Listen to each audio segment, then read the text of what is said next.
Assalamualaikum warahmatullahi wabarakatuh. Tepangkeun nami abdi Cikita Gripina Zahra di kelas 10 MIPA genep nomor absen 9. Ayeuna abdi bade nyaritakeun hiji dongeng nu judulna Legenda Batu Hiu Pangandaran. Baheula dina abad ka-11 pasukan Mataram anu dipingpin ku Aki Gede jeung Nini Gede nepi ka ieu tempat sanggeus saminggu-minggu lalayaran sapanjang sagara. Aranjeunna teras mutuskeun pikeun istirahat sareng cicing samentawis di daerah pasir di sisi basisir. Para prajurit anu masih kuat mangga geratangan kadaharan jeung iduman di sabudeureun ieu tempat pikeun ngagandong burih urang nu ngaguruh.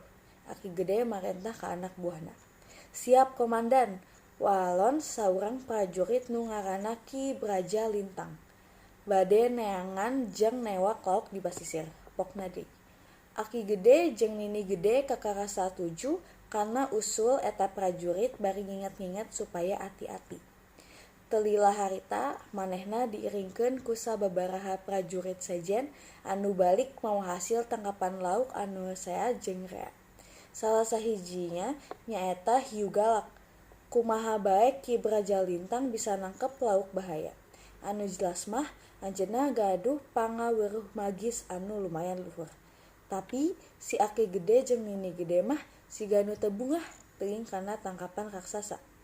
Aranjeunna lajeng marentahkeun yen hiu dilepaskeun deui ka sagara.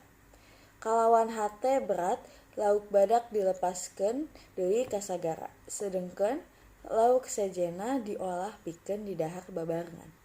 Tapi hiji kaajaiban sanggeus hiu dilepaskeun, tetela robah jadi batu hideung badag siga sirip hiu.